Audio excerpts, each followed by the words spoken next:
जिसे समझा गरीब जेठानी वो निकली रईस खानदान की इकलौती बेटी। सुबह का वक्त है और पूरा परिवार डाइनिंग टेबल पर बैठा हुआ है।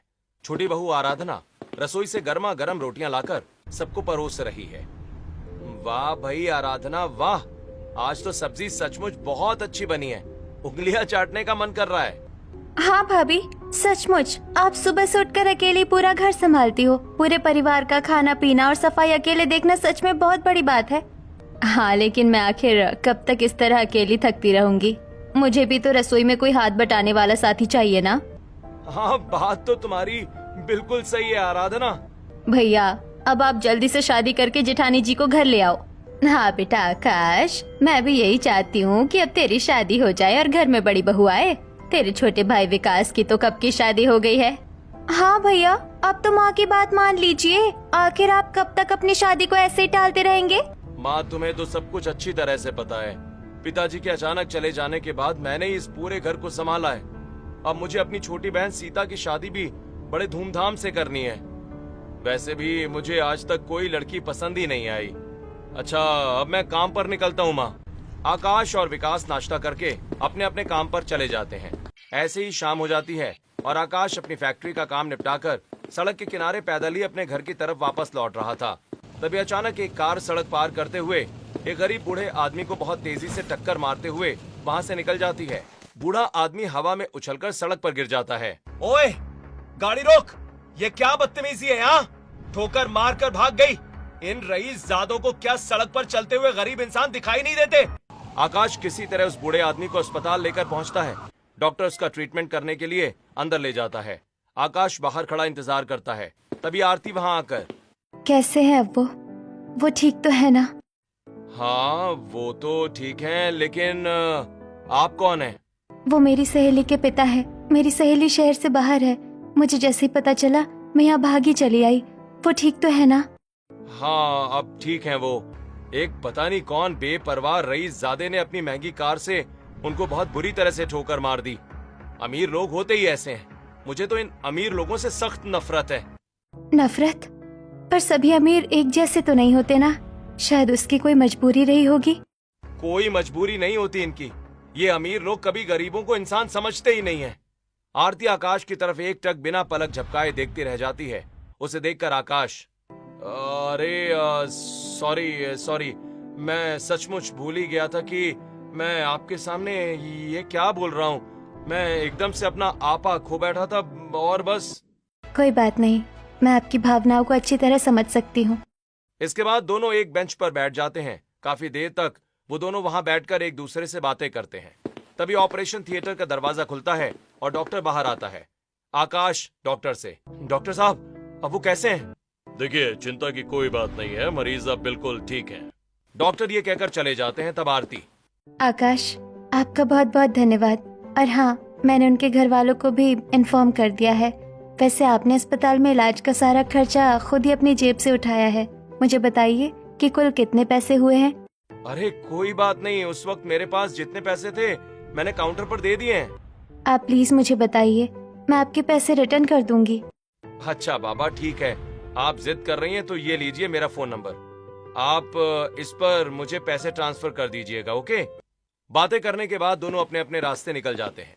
ऐसे ही कुछ दिन बीत जाते हैं। एक दिन आरती आकाश को कॉल करके कॉफी हाउस बुलाती है। दोनों वहां बैठकर बातें करते हुए, आकाश, आप अपने बारे में कुछ बताइए ना।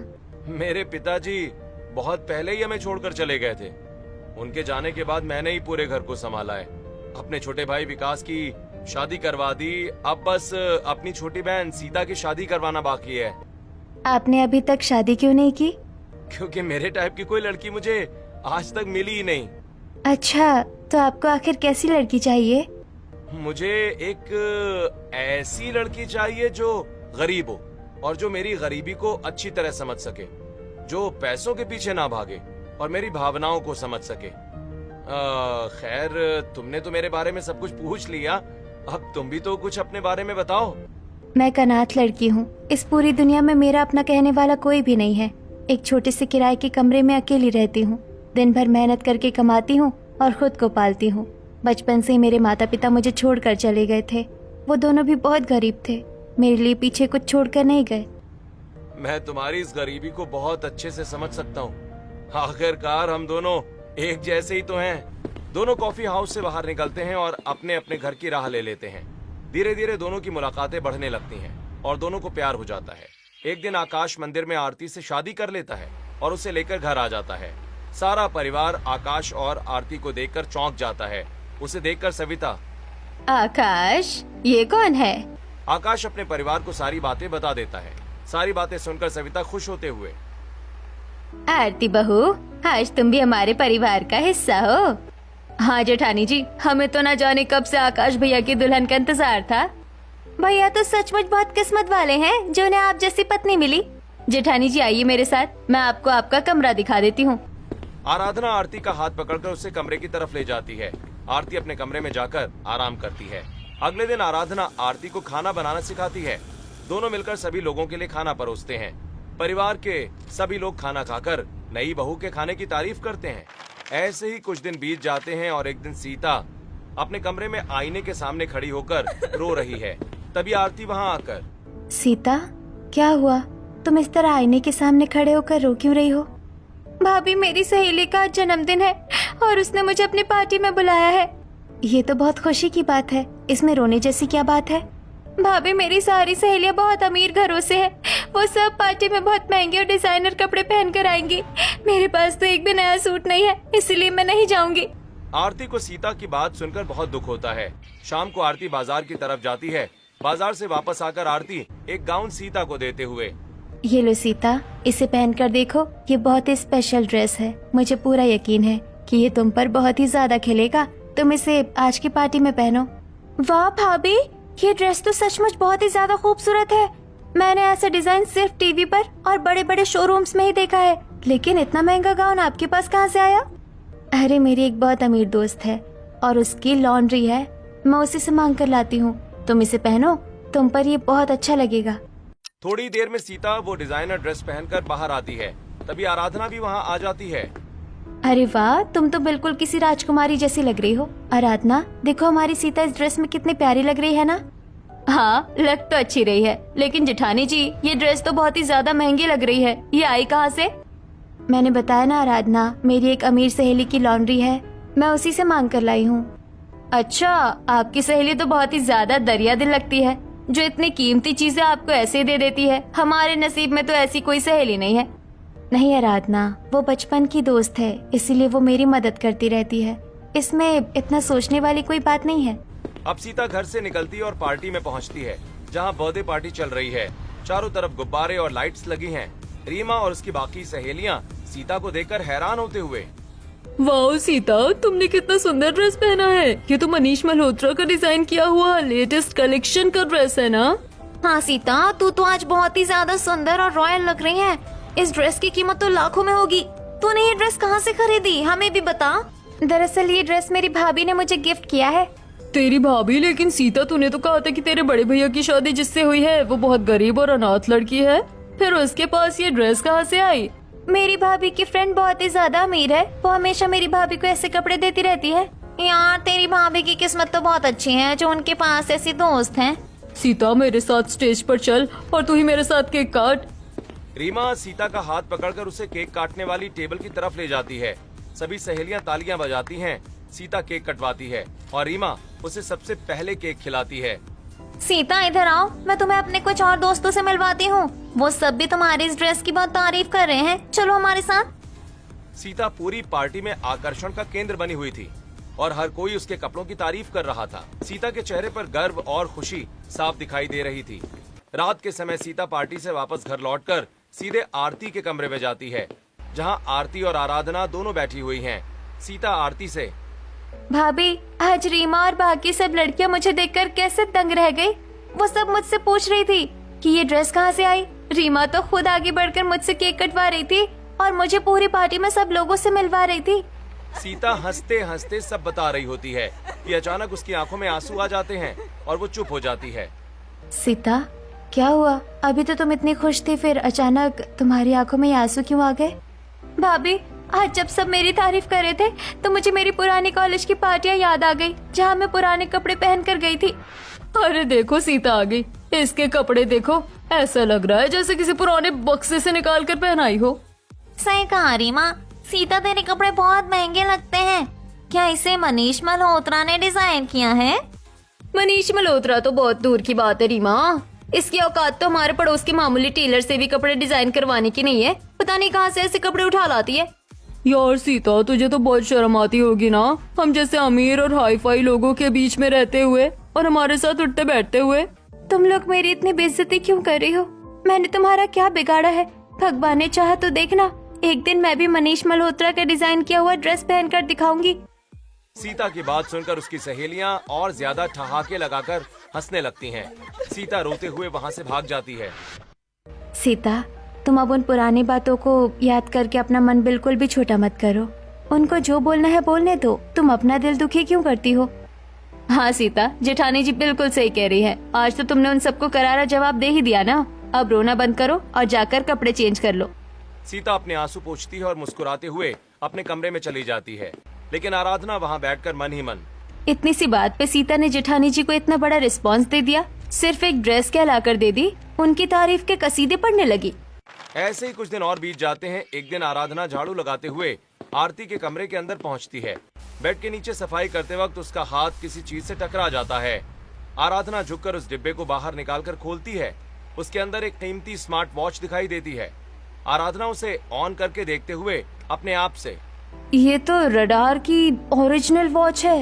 इतनी महंगी वॉच, ये तो कई लाख की होती है। ये घड़ी जेठानी जी के कमरे में मिली है, जो खुद को अनाथ और गरीब कहती है। उनके पास ये लाखों की घड़ी कैसे हो सकती है? जरूर कुछ गड़बड़ है।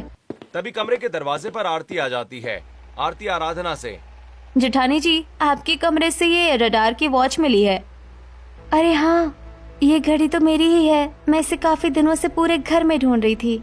अच्छा हुआ जो ये तुम्हें सफाई करते वक्त मिल गई। लाओ, इसे मुझे दे दो। इतनी महंगी घड़ी आपके पास कहाँ से आई? अरे ये महंगी घड़ी नहीं है, ये तो सिर्फ 150 रुपए की मामूली वॉच है और ये रडार की फर्स्ट नकली कॉपी है। आरती हंसते हुए आराधना के हाथ से घड़ी ले लेती है, लेकिन आराधना मनी मन, 150 रुपए की स्मार्ट वॉच ऐसी बिल्कुल नहीं दिखती। इसमें तो बहुत सारे एडवांस फीचर्स दिख रहे थे जो सिर्फ ओरिजिनल में होते हैं। आराधना कमरे से बाहर निकल आती है, लेकिन उसका दिमाग लगातार उसी घड़ी के बारे में सोच रहा होता है। वो मनी मन एक फैसला कर लेती है।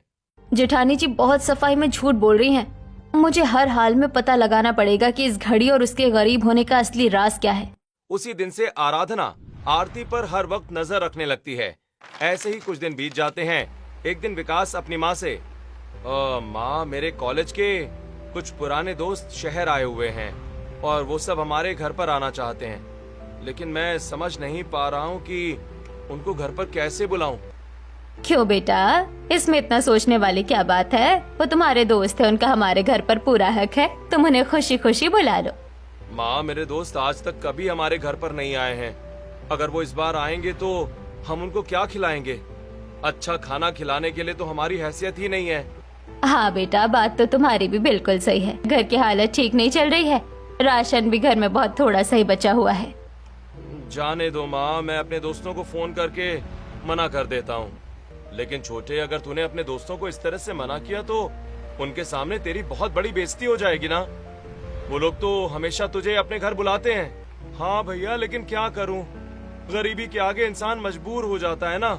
अरे विकास, तुम लोग इतना ज्यादा क्यों सोच रहे हो? घर में थोड़ा बहुत तो राशन है ना, और मैंने भी कुछ पैसे अपने पास बचा कर रखे हैं, तो सारा खर्चा हो जाएगा। सच भाभी, अगर ऐसा है तो मैं अभी फोन करके उनको कल दोपहर के खाने पर बुला लेता हूँ। आपका बहुत बहुत शुक्रिया भाभी। विकास तुरंत अपना फोन निकालता है और अपने दोस्तों को इनवाइट करने के लिए हॉल से बाहर चला जाता है। तब आरती अपनी सास से, माँ जी, मैं बाजार से दावत के लिए कुछ जरूरी चीजें लेकर आती हूँ। आरती घर से बाजार जाने के लिए बाहर निकलती है। उसके जाते ही आराधना मनी मन, इसने इतनी बड़ी दावत के लिए हाँ तो कह दिया है, लेकिन इनके पास खुद के खर्च से इतने पैसे कहाँ से बचे? घर का बजट तो मुझे अच्छे से पता है। मुझे इनका पीछा करके सच का पता लगाना ही होगा। आराधना भी आरती के पीछे पीछे बाजार की तरफ निकल जाती है। आराधना देखती है कि आरती बाजार में एक आधी उम्र के आदमी से मिलती है। सबसे पहले वो आदमी आरती को गले लगाता है और फिर हंसकर बातें करता है। अरे ये जेठानी जी किस गैर मर्द से गले मिल रही हैं? ये आदमी तो हमारे परिवार का नहीं है और ये दोनों इतनी हंस हंस के क्या बातें कर रहे हैं?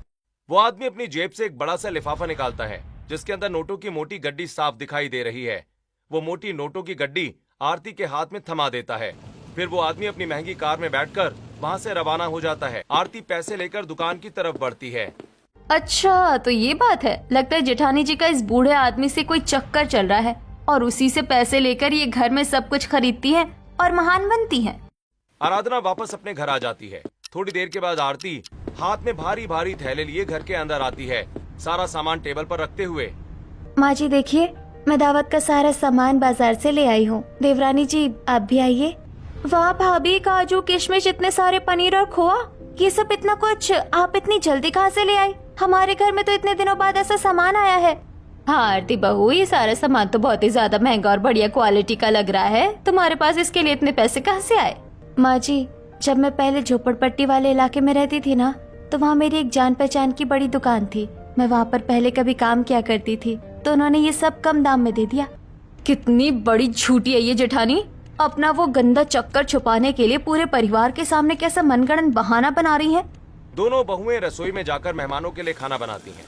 खाने में काजू करी, गाजर का हलवा, मखाने की सब्जी, पूरी, रायता, पुलाव, सलाद, सब कुछ बनता है। थोड़ी देर के बाद विकास के दोस्त घर आते हैं। दोनों बहुएं मिलकर उन्हें खाना परोसती हैं।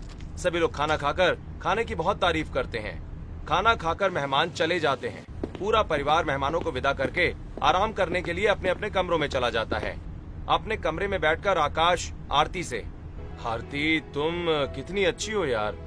आज तो तुमने मेरे छोटे भाई विकास का सिर पूरे समाज और उसके दोस्तों के सामने गर्व से ऊंचा कर दिया। मैं आज तुमसे बहुत ज्यादा खुश हूँ। ये तो मेरा फर्ज था जो मैंने पूरा किया। तभी अचानक आकाश के फोन पर किसी मधुर का कॉल आता है। आकाश घबराते हुए फोन को स्पीकर पर डालकर बातें करते हुए, हेलो आकाश, देखो तुमने बहुत दिन पहले मुझसे अपने छोटे भाई की शादी के खर्चे के लिए कर्ज लिया था, याद है? लेकिन तुमने अभी तक मेरा वो कर्जा नहीं उतारा है। भाई साहब, हाँ मुझे अच्छे से याद है। आप मुझे बस थोड़ा सा और वक्त दे दीजिए, मैं आपके पैसे चुका दूंगा। मैं बहुत दिनों से तुम्हारी ये रट सुन रहा हूँ आकाश। अब मैं तुम्हें कोई और समय बिल्कुल नहीं दे सकता। मुझे मेरे पैसे तुरंत वापस चाहिए। मधुर भाई साहब, प्लीज मेरी मजबूरी को समझिए। मैं आपके पैसे लेकर कहीं भाग नहीं रहा हूँ, बस थोड़ा सा रहम कीजिए मुझ पर। मुझे तुम्हारी कोई कहानी नहीं सुननी है। तुम मुझे कल सुबह तक मेरे पैसे दे दो, वरना मैं तुम्हारे घर पर सीधे पुलिस लेकर पहुंच जाऊंगा। फिर अपनी बदनामी के जिम्मेदार तुम खुद होगे। मधुर फोन काट देता है। आकाश अपना सिर पकड़कर बेड पर बैठ जाता है। सारी बातें समझकर आरती, भगवान पर भरोसा रखिए, सब कुछ बहुत जल्द ठीक हो जाएगा। अगले दिन सुबह आकाश सभी को मधुर के फोन और पुलिस की धमकी के बारे में बता रहा होता है। तब सविता, हे भगवान, हमारे घर पर पुलिस आएगी, समाज में हमारी क्या इज्जत रह जाएगी। सीता की शादी के लिए कल को कोई लड़का हमारे दरवाजे पर कदम नहीं रखेगा। माँ जी आप चिंता मत कीजिए, मैं अपनी एक पुरानी सहेली से उधार मांग कर देखती हूँ। मुझे पूरा यकीन है कि वो मेरी मदद जरूर कर देगी। ठीक है आरती, अगर तुम्हारी सहेली इतने पैसे उधार दे देगी तो ये तो बहुत अच्छी बात है। जैसे ही मुझे फैक्ट्री से सैलरी मिलेगी, मैं तुम्हारे दोस्त के पैसे लौटा दूंगा। शाम के समय आरती घर से बाहर निकलती है। आराधना पहले से ही अपना फोन हाथ में लिए तैयार बैठी थी। जैसे ही आरती बाहर जाती है, आराधना दबे पांव उसके पीछे निकल पड़ती है। आरती एक कॉफी शॉप के अंदर पहुंचती है। आराधना शीशे के पीछे से अपना फोन निकालकर वीडियो रिकॉर्डिंग ऑन कर लेती है। वो देखती है कि आरती उस बूढ़े आदमी से मिलती है और उससे बातें करती है। बूढ़ा आदमी उसे नोटों की गड्डी निकालकर थमा देता है और उसे गले लगाता है। फिर आरती, मुझे कुछ एक्स्ट्रा पैसे भी चाहिए, क्योंकि माँ जी ने कहा था कि बहुत जल्द ननंद सीता को देखने के लिए लड़के वाले आने वाले हैं। हम आखिर ये गरीब होने का नाटक कब तक करते रहेंगे बेटा? आज नहीं तो कल सबको सच बताना ही पड़ेगा ना। मैं वक्त आने पर खुद सबको सब कुछ बता दूंगी, लेकिन अभी इस घर में किसी को कुछ भी पता नहीं चलना चाहिए। अभी हमें इस बात को राज ही रखना होगा।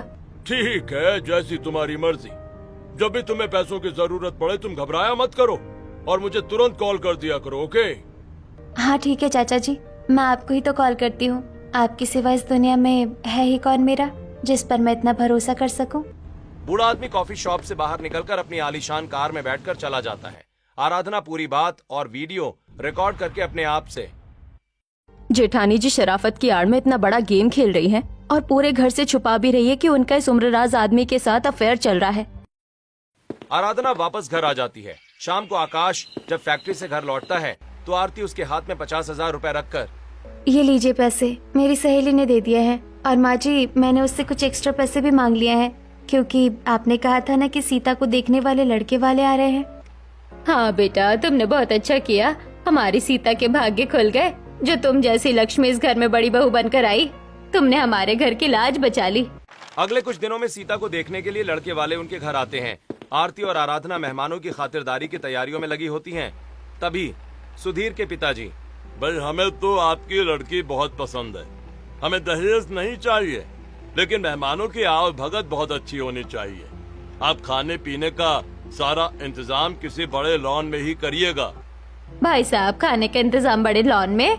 हमारे पास तो इतने पैसे, हम भला इतने बड़े लॉन का खर्चा कैसे उठा पाएंगे? कोई बात नहीं माँ जी, हम सब संभाल लेंगे, आप चिंता मत कीजिए। सब कुछ बहुत अच्छे से लॉन में ही हो जाएगा। चलिए, ये तो भाई बहुत अच्छी बात है।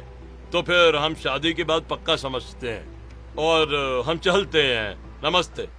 लड़के वाले खुश होकर वहाँ से चले जाते। उनके जाते ही सविता परेशान होकर आरती से, बेटा आरती, तूने उन लोगों के सामने ऐसा क्यों कह दिया? एक बड़े लॉन की बुकिंग और दहेज के लिए कम से कम 20 लाख रुपए की जरूरत होगी। हम इतने पैसे कहाँ से लाएंगे? भगवान पर भरोसा रखिए माँ जी, सब कुछ हो जाएगा।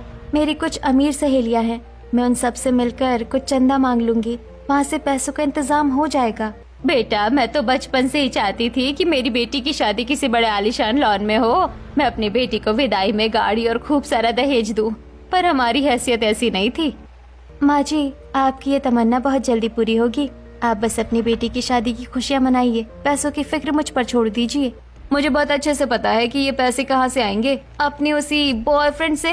फिर ये मोटी रकम ऐंठने का प्लान बना रही है ये।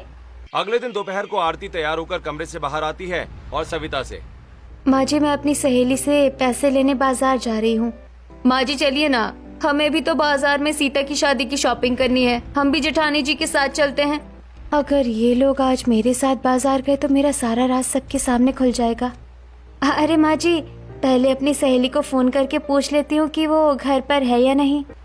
आरती नाटक करते हुए कोने में जाकर फोन मिलाती है और थोड़ी देर के बाद वापस आकर, माँ जी, मेरी सहेली ने तो अभी साफ मना कर दिया। उसने कहा कि उसके पास अभी पैसे नहीं है।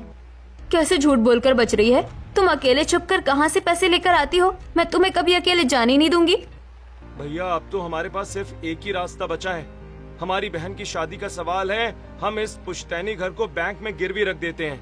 हाँ छोटे, हमारे पास इसके अलावा कोई और रास्ता भी नहीं बचा है। मैं कल ही जाकर बैंक में बात करता हूँ और घर गिरवी रखकर पैसे ले आता हूँ। अगले दिन आकाश बैंक जाता है और अपना घर गिरवी रखकर शादी के कुछ जरूरी पैसों का इंतजाम करके आता है। इस बात से सभी उदास हो जाते हैं। अगले दिन दोपहर में घर के सभी लोग अपने अपने कमरों में गहरी नींद में सो रहे थे। तभी आरती दबे पांव बाहर निकलती है और उसे बाहर निकलता देख आराधना मन ही मन, अच्छा, तो अब चोरी से जा रही है अपने आशिक से मिलने। आज तो मैं इनका पीछा करके रंगे हाथों सबूत इकट्ठा करूंगी। आरती पार्क में पहुंचती है। वहाँ बूढ़ा अधेड़ आदमी पहले से ही एक बड़ा सा बैग हाथ में लिए खड़ा होता है। आरती उसके पास जाकर, आप पूरा अमाउंट लेकर आए हो ना? इस बार मुझे बहुत ज्यादा पैसों की जरूरत है। हाँ आरती, मैं पूरे 20 लाख रुपए इस बैग में रख कर लाया हूँ बेटा। लेकिन आरती, तुम इतनी बड़ी रकम अपने घर वालों को देकर बताओगी क्या? कोई भी इतनी बड़ी रकम किसी को उधार ऐसे नहीं दे देता बेटा, वो लोग शक करेंगे। ये तो मैंने अभी तक बिल्कुल नहीं सोचा, लेकिन मैं अपनी ननद की शादी टूटने नहीं दे सकती और न ही अपना घर बिकने दे सकती हूँ। बाकी बाद में देखा जाएगा, अभी मैं चलती हूँ। आरती वो 20 लाख रुपयों से भरा बैग लेकर आती है और सबको आवाज देकर बुलाती है। आकाश, विकास, सविता और सीता बाहर आते हैं। आराधना भी पीछे से आकर खड़ी हो जाती है। माँ जी, आकाश जी, देखिए मैं अपनी सहेली से पूरे 20 लाख रुपए उधार लेकर आ गई हूँ। अब हम अपना घर भी छुड़वा लेंगे और शादी भी धूमधाम से होगी। क्या 20 लाख रुपए? आरती, इतनी बड़ी रकम कोई किसी को ऐसे उधार कैसे दे सकता है? तुम कहीं हमसे कोई झूठ तो नहीं बोल रही हो? सच सच बताओ प्लीज। आरती चुप हो जाती है और अपनी नजरें नीचे झुका लेती है। वो कोई जवाब नहीं दे पाती। तभी आराधना आगे आती है और, भैया, ये क्या सच बताएगी आपको? अगर सच सुनना है तो मैं बताती हूँ। हमारी संस्कारी जेठानी का एक बूढ़े अमीर आदमी के साथ अफेयर चल रहा है। ये उसी के टुकड़ों पर पल रही है। आराधना, अपनी जुबान संभाल कर बात करो। तुम अपनी जेठानी पर इतना घटिया इल्जाम कैसे लगा सकती हो? भैया मैंने अपनी आंखों से देखा है और मेरे पास पूरा सबूत है, ये वीडियो देखिए। आराधना अपने फोन का वीडियो ऑन करके सभी के सामने रख देती है। वीडियो में आरती उस उम्र दराज आदमी के गले मिल रही है, हंसकर बातें कर रही है और पैसों का बैग ले रही है। पूरी बातचीत साफ सुनाई दे रही है। आकाश आरती को खींचकर एक जोरदार थप्पड़ मारते हुए, मैंने तुम पर अपनी जान से ज्यादा भरोसा किया और तुमने मुझे इतना बड़ा धोखा दिया। निकल जाओ इसी वक्त मेरे घर से। नहीं, प्लीज मेरी एक बार पूरी बात तो सुनिए। मैंने आपको कोई धोखा नहीं दिया है। माँ जी आप तो कुछ कहिए, आप तो मुझ पर विश्वास कीजिए। तुमने तो मेरा भी विश्वास पूरी तरह से तोड़ दिया है बहू। इस वीडियो को देखने के बाद अब बचा ही क्या है तुम्हारे इस घर में रहने के लिए। चली जाओ यहाँ से। सीता मेरी प्यारी ननंद, तुम तो अपनी इस भाभी को समझो। मैंने ये सब तुम्हारे लिए ही। नहीं भाभी, मुझे आपसे बहुत ज्यादा नफरत है। मुझे क्या पता था कि आपका किसी गैर मर्द के साथ अफेयर चल रहा है और आप ऐसे गंदे तरीके से हमारी मदद कर रही हो। मुझे ऐसी मदद नहीं चाहिए। भाभी हमें आपसे ऐसी घिनौनी उम्मीद बिल्कुल नहीं थी। आप चुपचाप यहाँ से चली जाओ। हम नहीं चाहते कि हम अपनी मर्यादा भूलकर आपको बेइज्जत करके बाहर निकालें। आरती फूट फूट कर रोने लग जाती है। तभी अचानक उसके फोन की घंटी बजती है। वो कांपते हाथों से फोन उठाती है और अब पानी सर से ऊपर जा चुका है। आपको इस वक्त हमारे घर आना पड़ेगा। प्लीज आप जल्दी आइए।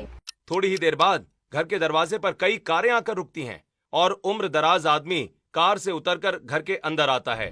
उसे देखते ही आराधना, यही है वो आदमी जिससे जेठानी जी पार्क और कॉफी शॉप में छुप छुप कर मिलती थी। सबने इसे वीडियो में देखा है ना? आकाश आगे बढ़कर उस आदमी का कॉलर पकड़कर, शर्म नहीं आती तुम्हें? हाँ, अपनी बेटी की उम्र की लड़की से चक्कर चलाते हुए, हमारे घर की इज्जत को बदनाम करते हुए। छोड़िए उनका कॉलर, हटिए यहाँ से। ये मेरे सगे चाचा जी है, कोई गैर मर्द नहीं है। क्या चाचा जी? लेकिन आरती तुमने तो कहा था कि तुम अनाथ हो और तुम्हारा इस दुनिया में कोई भी नहीं है। फिर ये चाचा कहाँ से आ गए? हाँ भाई हाँ, मैं इसका सगा चाचा हूँ। तुम सबको शर्म आनी चाहिए कि बिना पूरी सच्चाई जाने एक मासूम और साफ दिल लड़की पर इतना घटिया इल्जाम लगा रहे हो। लेकिन अगर ये आपकी भतीजी हैं तो आप इसे छिप छिप कर इस तरह पैसे क्यों देते थे और इन्होंने हमसे अपने अमीर होने की बात क्यों छुपाई? मैं बताती हूँ कि मैंने ऐसा क्यों किया। शादी से पहले जिस दिन फैक्ट्री के पास कार से एक्सीडेंट हुआ था, वो कार कोई और नहीं बल्कि मैं खुद चला रही थी। मैं घबराकर चली गई थी, लेकिन जब मैं वापस आई तो मैंने देखा कि आप अपनी जान की परवाह किए बिना उस गरीब को संभाल रहे थे।